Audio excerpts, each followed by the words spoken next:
নমস্কার বন্ধুরা, উৎসব টিভি চ্যানেলের নতুন একটি পর্বে তোমাদের জানাই সকলকে অনেক অনেক স্বাগত। তার সাথে জানাই অনেক অনেক ভালোবাসা আর জানাই সকলকে শুভ সকাল। আশা করি তোমরা প্রত্যেকে বেশ ভালো আছো আর আমরাও বেশ ভালো আছি। তো এখন সকালবেলা ওই সকাল 8টা মতো বাজে, আমি রান্নাবান্না স্টার্ট করে দিয়েছি। আগে বাসি কাজবাজ সব হয়ে গিয়েছে, চাটা খাওয়া সব কিছুই কমপ্লিট হয়ে গিয়েছে। তো এবার রান্নার দিকে লেগে পড়েছি। তোমাদের দাদাভাইয়ের তো বেরোনো আছে, জানো যে একটা টাইমের মধ্যে তোমাদের দাদাভাইকে বেরোতে হয় আর ওকেও খাবার দিতে হয় একটা টাইমে। তো তার জন্য লেগে পড়েছি রান্নাবান্না করতে। আর ছেলেরও আছে আজকে পরীক্ষা, ওর আছে আজকে জিওগ্রাফি পরীক্ষা। তো সেই কারণে ও তো ভাত টাত খেয়ে যায় না, মুড়ি খেয়ে যায়। তো রান্নাবান্না করছি। তো একে একে এবার সব করতে থাকি। অনেকটাই বেলা হয়ে গিয়েছে, বেলা প্রায় 8টার উপর হয়ে গিয়েছে।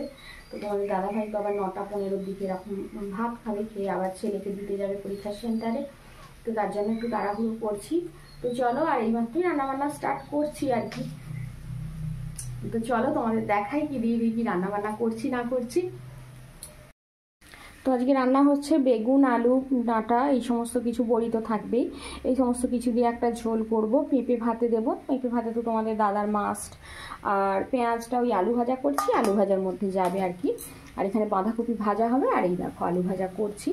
আর এখানে কুকারের মধ্যে বাঁধাকপিটা সিদ্ধ করে নেব, জল দিয়ে অলরেডি ফুটছে। কারণ বাঁধাকপি সিদ্ধ হতে বেশ সময় লেগে যাচ্ছে। আর একটু কুকারের মধ্যে দিয়ে একটা প্রেসার কুকারে সিটি দিয়ে নিলে সুন্দরভাবে সিদ্ধও হয়ে যাবে, তাড়াতাড়িও হয়ে যাবে। তো তার জন্য আর কি, আর সময়ের একটা মধ্যে কমপ্লিট করতে হবে। তো তো তার জন্য তাড়াহুড়ো করছি আর কি। বাঁধাকপিটা চলো এবার কুকারের মধ্যে ভরে দিই। তো রান্নাবান্না হতে থাক, তারপর তোমাদের সামনে আসছি, ঠিক আছে? যথারীতি রান্নাবান্না কমপ্লিট করে করতে পেরেছি। তো তোমাদের দাদাভাইও বেরিয়ে গিয়েছে, ছেলেকে দিয়ে দেবে পরীক্ষার সেন্টারে, ওখান থেকে ও কাজে বেরিয়ে যাবে। আর আমি এদিকে খাওয়ার নিয়ে বসে পড়েছি।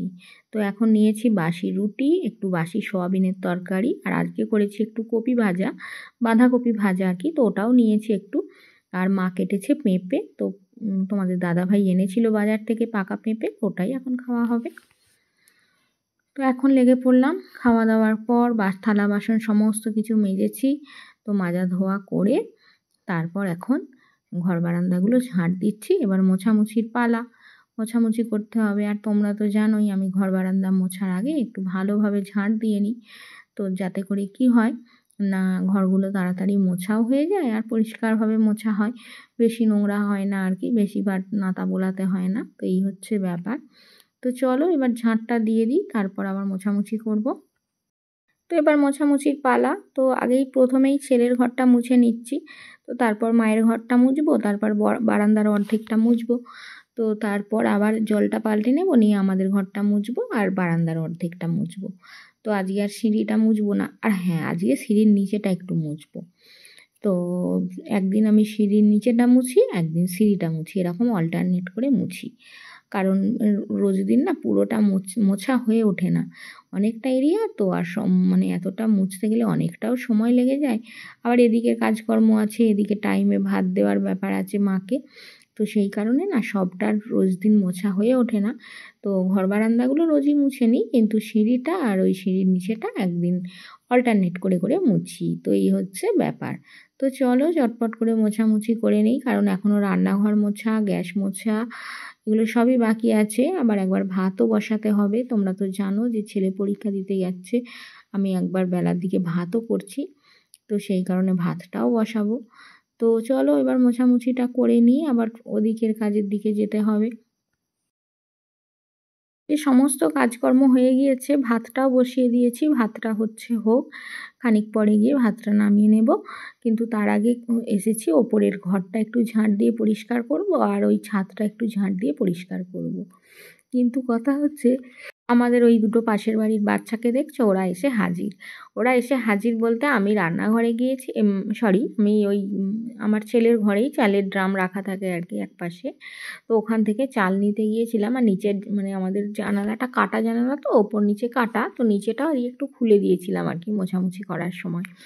তো ওরা দুজনে আমাদের মানে বাড়ির পিছন দিকে খেলা করছিল। তো ওরা আমাকে দেখতে পেয়েছে যে জেম্মা এসেছে আর কি।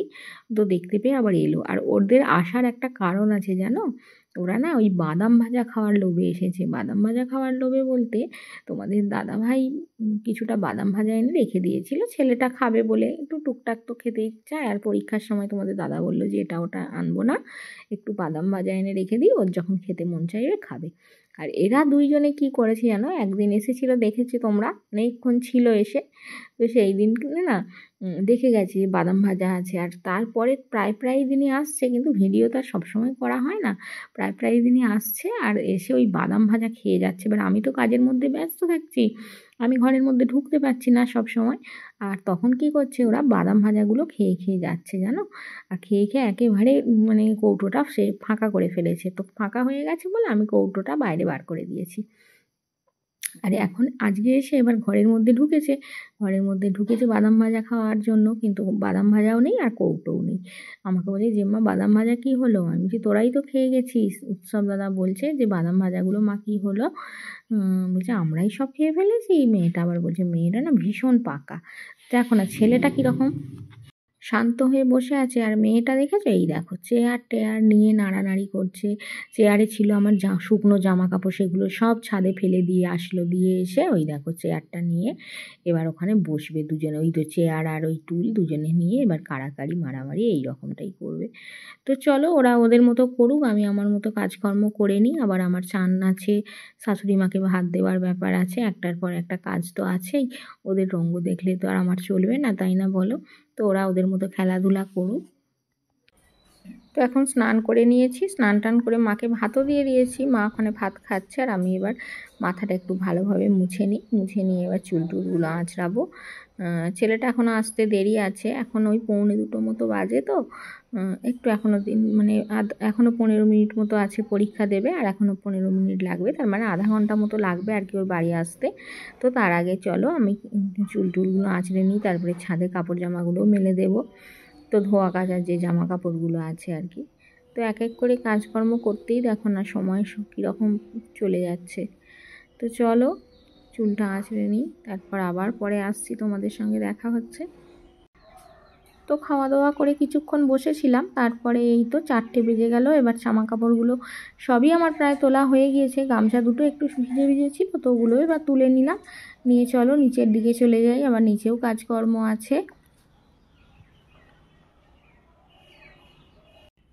তো নিচে নেমে এসে যে ঘরের জানালাগুলো সব দিয়ে দিলাম। এত মশা, বাপ রে বাপ, মশার উৎপাত প্রচুর হয়েছে গো। আমরা ঘরে মশারি খাটাই না সারা বছর, কিন্তু এই কয়দিন না মশারি খাটাতে হচ্ছে, কারণ এত মশা কানের কাছে শুধুমাত্র ভোঁ করে উঠছে। আর তোমাদের দাদাভাই শুধুমাত্র আমাকে বকছে জানো, যে মশা প্রচুর হয়েছে, তুমি মশারি খাটাতে দিচ্ছ না। এবার মশারি তোলা নিয়ে না দুজনের মধ্যে খালি ঝামেলা বেঁধে যায় জানো। আর আমার না মশারি তুলতে সত্যি কথা বলতে গিয়ে একদম ভালো লাগে না। আর তোমাদের দাদা শুধু আমাকে বারবার বলতে থাকবে যে তুমি মশারি তুলবে না একদিনও, শুধুমাত্র আমাকেই খাটাতে হবে, আমাকেই তুলতে হবে, এই নিয়ে ঝামেলা হয় বলে আমি বলি যে থাক মশারি খাটাতে হবে না, অল আউট জেলে শোয়া হোক। তো সেই কারণে অল আউট জেলেই শোয়া হয়।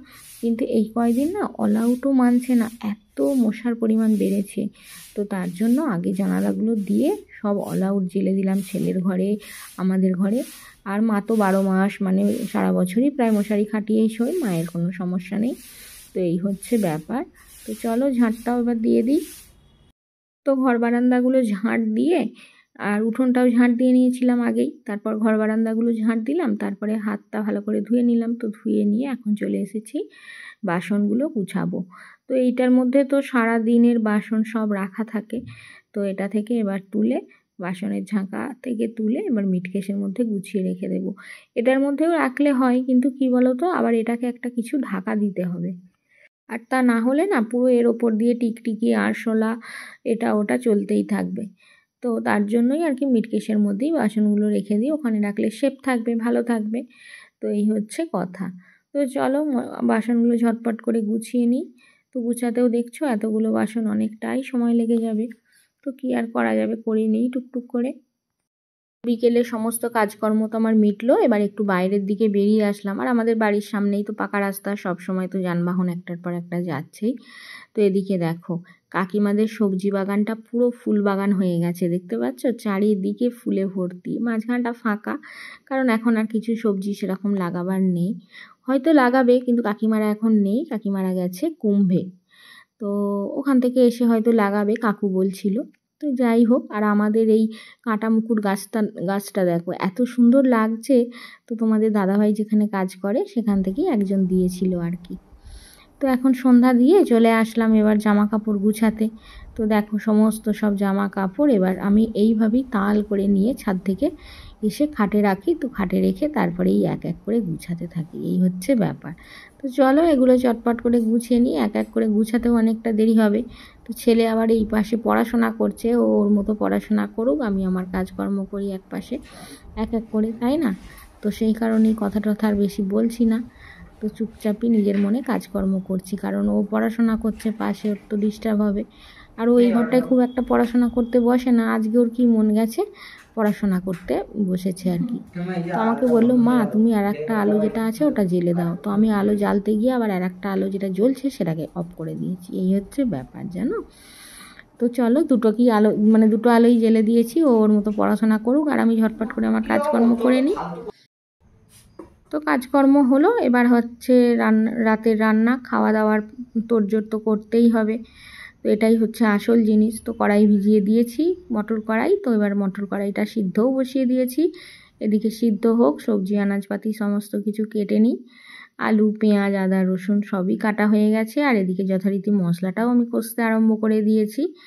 এবার কড়াইটা আলুটা দিয়ে দেবো আর কি। তো মা আবার কড়াই ঘুগনি খায় না আর কি, রাত্রের দিকে খেতে চায় না আদা রসুন পেঁয়াজ দিই, তো সেই কারণে। তো ঘুগনিও আমার রেডি হয়ে গেছে। তো এবার রুটিটা ঝটপট করে নিলেই বাস রেডি হয়ে যাবে রাতের খাবার। তো দেখো রুটিও আমার হয়ে গেছে, দেখতে পাচ্ছ কি সুন্দর হয়ে গেল না তাড়াতাড়ি। কিন্তু এটা করতে অনেক সময় গেছে গো, 1 ঘন্টার কাছাকাছি সময় লেগে গেছে। তো চলো, রাতের খাবার দাবার তো তৈরি হয়ে গেল, রুটি আর ঘুগনি। তো এই দিয়েই আজকে রাতের ডিনার হবে আর কি।